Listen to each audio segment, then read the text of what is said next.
நாள் உங்க உடல்ல சின்னதா அரிக்க ஆரம்பிச்சிருக்கும். முதல்ல நீங்க அத பொருட்படுத்தாமல் விட்டுருப்பீங்க. ஆனா நாளுக்கு நாள் அது உடல்ல பரவ ஆரம்பிச்சிருக்கும். தோல் சிவந்திருக்கும், எரியும். அது மட்டும் இல்லாமல் சில நேரம் நாத்தம் கூட வரும். நீங்க என்ன நினைப்பீங்க? இது சூட்டுனால வருது அல்லது அலர்ஜியாக இருக்கும்னு. ஆனா பல நேரம் இது ஃபங்கல் இன்ஃபெக்ஷன் ஆக கூட இருக்கலாம். தமிழில் பூஞ்சை தொற்று நோய்ன்னு சொல்லுவாங்க. இது ஒரு சின்ன பிரச்சனை மாதிரி தான் தெரியும். ஆனா சரியான சிகிச்சை இல்லன்னா உடல் முழுக்க பரவும். இந்த பதிவுல பூஞ்சை தொற்று நோய் என்றால் என்ன? அது எப்படி வரும்? ஏன் வருது? மற்றும் அதோட சிகிச்சையை எளிமையாகவும் புரியிற மாதிரியும் பார்க்கலாம். வாங்க வீடியோக்குள்ள போகலாம். முதல்ல பூஞ்சை தொற்று நோய் என்றால் என்னங்கிறத பார்ப்போம். ஃபங்கஸ் பூஞ்சை இது ஒரு மைக்ரோ ஆர்கனிசம், அதாவது நுண்ணுயிரிகள்னு சொல்லுவோம்.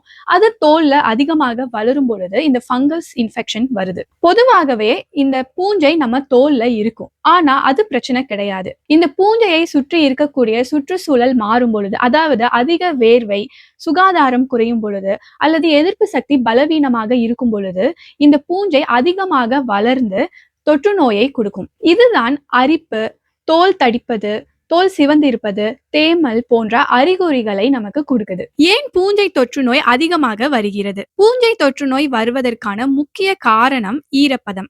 உடலில் அதிக வேர்வை வரக்கூடிய பகுதிகள், அதாவது அக்கிள், கிராயின் ஏரியா, இடுப்பும் தொடையும் சேரும் அந்த இடம், கால் விரல்கள் இடையில நீங்க எல்லாமே எளிமையாகவே பூஞ்சையால வளர முடியும். இறுக்கமாக ஆடை அணிவது, ஈரப்பதம் இருக்கக்கூடிய ஆடை அணிவது, வேர்வை அதிகமாக வருவது மற்றும் மழைக்காலம், இது எல்லாமே பூஞ்சை வளர்றதுக்கான ஏற்ற சுற்றுச்சூழல் தான். இதனாலதான் சில பேருக்கு மீண்டும் மீண்டும் இந்த பூஞ்சை தொற்று வருவதற்கான காரணம். நீங்கள் கவனிக்க வேண்டிய அறிகுறிகள் என்ன?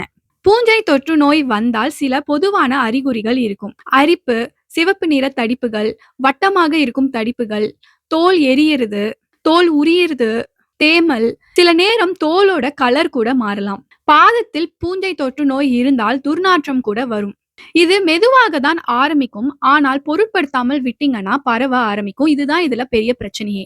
எந்த இடங்களில் பூஞ்சை தொற்று நோய் அதிகமாக வரும்? பூஞ்சை தொற்று நோய் நம்ம உடல்ல எந்த இடங்களில் வேணாலும் வரலாம். ஆனா சில இடங்களில் அதிக வாய்ப்பு இருக்கு. அதாவது பாதத்துல பூஞ்சை தொற்று நோய் வந்தால் அத அத்லெட்ஸ் ஃபுட்னு சொல்லுவோம். கவட்டையில வந்தா அத ஜாக்ஸ் இச்னு சொல்லுவோம். தலையில வந்தா அத டேண்ட்ரஃப்னு சொல்லுவோம். அண்ட் நகத்துல வந்தா அது நெயில் ஃபங்கல் இன்ஃபெக்ஷன் சொல்லுவோம். ஒவ்வொரு இடத்துக்கும் அறிகுறிகள் என்பது மாறுபடும்.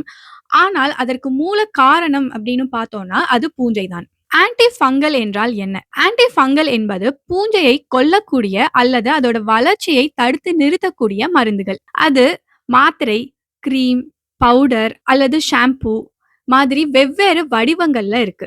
லேசான பூஞ்சை தொற்று நோய் இருந்தால் அதை கிரீம் கொடுத்து சரி பண்ணலாம். ஆனால் கடுமையான பூஞ்சை தொற்று நோய் இருக்கும் பொழுது மருத்துவர்கள் அதற்கு மாத்திரைகளை தருவாங்க. இதுல முக்கியமான விஷயம் என்னன்னா சரியான மருந்தை சரியான நேரத்தில் பயன்படுத்தணும். கிரீம் போதுமா அல்லது மாத்திரையும் தேவைப்படுமா?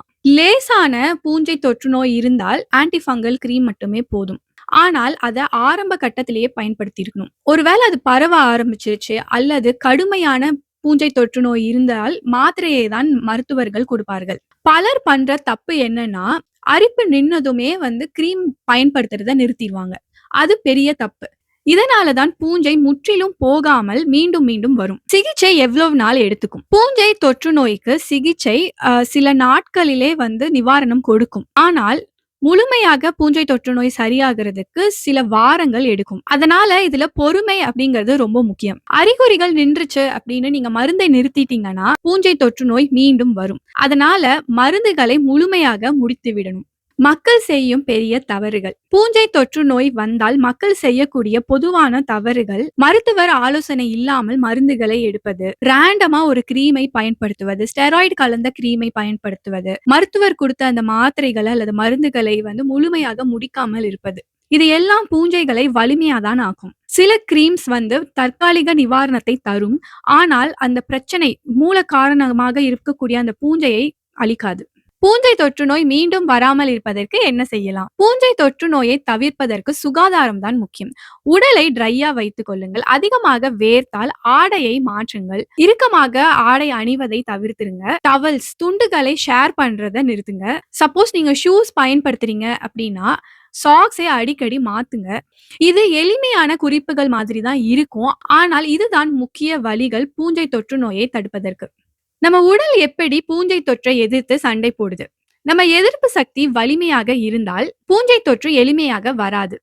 நீரிழிவு நோய், மன அழுத்தம், சரியான தூக்கம் இல்லாதது இது எல்லாமே எதிர்ப்பு சக்தியை குறைக்கும். அதனால தான் சிலருக்கு இந்த பூஞ்சை தொற்று நோய் என்பது அடிக்கடி வரும். அதனால மருந்து மட்டும் போதாது. உடலின் ஒட்டுமொத்த ஆரோக்கியமும் ரொம்ப முக்கியம். எப்போதும் மருத்துவர்கிட்ட போகணும். அரிப்பு அதிகமாக இருந்தால், உடல் முழுக்க பூஞ்சை பரவ ஆரம்பித்தால் 2, 3 வாரத்துல சரியா ஆகல அப்டின்னா, மருத்துவர்கிட்ட கண்டிப்பாக போகணும். நீங்களே சரி பண்றதா நெனச்சு ரேண்டமா ஏதாவது மருந்துகளை எடுத்துக்காதீங்க. ஆரம்பத்திலேயே சிகிச்சை இருந்தால் தான் எளிமையாக பூஞ்சை தொற்றை சரி பண்ண முடியும். பூஞ்சை தொற்று நோய் என்பது சின்ன பிரச்சனை மாதிரி தான் இருக்கும். ஆனா நீங்க அத பொருட்படுத்தாமல் விட்டீங்கன்னா, அதுதான் பெரிய பிரச்சனையா வரும். இதற்கு நீங்க ஆன்டி ஃபங்கல் என்ற மெடிகேஷன்ஸ் மருந்துகளை எடுத்துக்கணும். சரியான நேரத்திலும், சரியான முறையிலும் எடுத்துக்கணும்.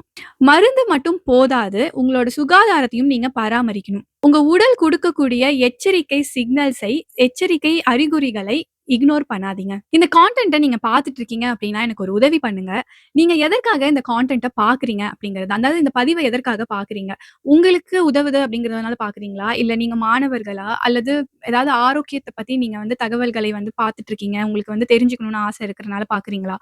இந்த மாதிரி விஷயங்கள நீங்க எனக்கு கமெண்ட் பண்ணுங்க. அதாவது ஜெனரலா நான் என்ன கேட்க வரேன் அப்டின்னா, நீங்க ஸ்டூடண்ட்டா? இல்ல ஜெனரல் ஆடியன்ஸா? அந்த மாதிரி கேட்கிறேன். நீங்க கமெண்ட் பண்ணீங்கன்னா, அது எனக்கு ரொம்ப ஹெல்ப்ஃபுல்லா இருக்கும். அதுக்கு ஏத்த மாதிரி நான் கான்டென்ட்ட ரெடி பண்ணி உங்களுக்கு குடுக்க முடியும். அண்ட் நான் ஒரு பார்மகாலஜி கிராஜுவேட் அண்ட் பார்மகாலஜி என்பது மருந்துகளை பற்றிய படிக்கிற ஒரு கோர்ஸ் தான். அண்ட் நான் யுகேல ரீட்டெயில் பார்மசில வேலை பார்க்குறேன். அண்ட் எனக்கு இந்த மாதிரி மருந்துகளை பற்றின அ நாலேட்ஜ ஷேர் பண்ணணும் அப்டின்னு இருக்கு. அதற்காக தான் இந்த யூடியூப் சேனலுமே நான் ஆரம்பிச்சேன். ஸோ என்னோட ஆடியன்ஸ் யாருன்னு தெரிஞ்சா எனக்கு கொஞ்சம் ஹெல்ப்ஃபுல்லா இருக்குங்கிறத தான் நான் யோசிச்சேன். ப்ளீஸ் மறக்காம கமெண்ட் பண்ணுங்க. அண்ட் இந்த பதிவு உங்களுக்கு பயனுள்ளதாக இருக்குன்னு நெனச்சீங்கன்னா, லைக் பண்ணுங்க. பூஞ்சை தொற்று நோய் பற்றிய உங்களுக்கு ஏதாவது அனுபவம் இருந்தா அதையும் கமெண்ட் பண்ணுங்க. அண்ட் நெக்ஸ்ட் வீடியோல சுவாரஸ்யமான இன்னொரு ஹெல்த் டாபிக் பத்தி பார்க்கலாம். அண்ட் இந்த பதிவை முழுமையாக பார்த்ததற்கு நன்றி.